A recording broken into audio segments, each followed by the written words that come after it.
A church and a mausoleum.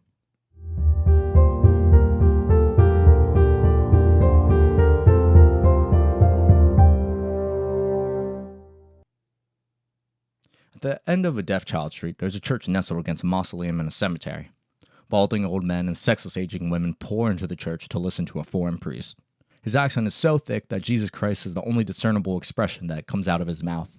But like good Catholics, all the near-death patrons bow their heads and mumble amen. The meaning of the words does not stir any intellectual curiosity. The act itself fosters a collective appeasement to the congregation's anxieties of the afterlife. Their ritualistic behavior is not to be blamed, however.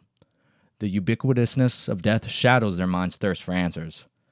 When the priest walks in, the congregation stands up sporadically, uncertain of the tradition. No one is ever awake or aware to know whether or not to stand or sit. It's one of God's holy mysteries. Standing in the back of the pews is a retired sales representative. His name is Edward Alexander. He runs marathons even though his doctor warns they cut years off his life. His tenacity and temerity are implacable. He airs out his pits from the stifling heat in this archaic church. To take his mind away from the water pooling around his blue t-shirt, Ed scans the face of all the congregation. A young woman in a revealing blouse wipes her forehead. A quick glimpse of the side of her breast sends Ed backwards. He composes himself and remembers he's in the house of God. Ed battles a sensual desire in himself while also realizing God would be okay with his gaze.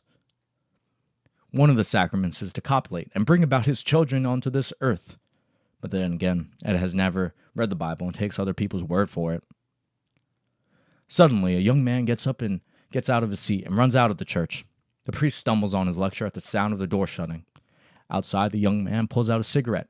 He lights it up and inhales slowly, methodically, savoring the precious moments he gets away from the claustrophobic church. He doesn't think about much besides when church will be over and he can get back home and watch the game. The Patriots are on today. Should be a good one. They're 10-0 and getting close to clinch the division title. Let's pray to God the Giants fuck up like they always do. A Filipino family has gathered outside donning sunglasses representing their accumulated wealth. They left behind the poverty of the Philippines and have what many would consider the American dream. The last of their family members arrive in front of the church. They get together and solemnly file into the mausoleum. Inside, the three matron heads of the family sit in front of the row of dead bodies. The marble caskets are reminiscent of the bureaucratic system of opulent big businesses. Mourners who bring their dead families here never want to let go of the past. Not many people ever do. It feels too real and too much a part of ourselves. The three mothers read word for word the prayers that they ostensibly learned at a young age. Like the patrons in the church, the meaning falls flat on them, but they read on like the incantations from Macbeth's witches.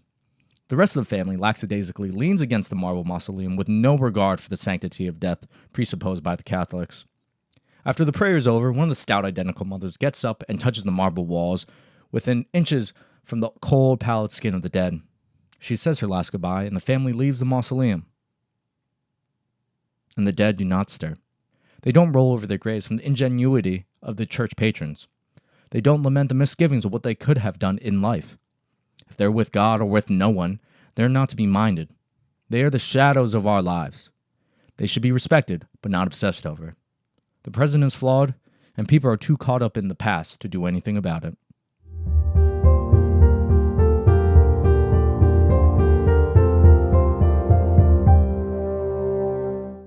Thanks for taking the time to listen. If you'd like to support the Simulation Podcast, you can donate to my Patreon account. Any amount would be extraordinarily helpful. The link will be in the description along with all my social media accounts.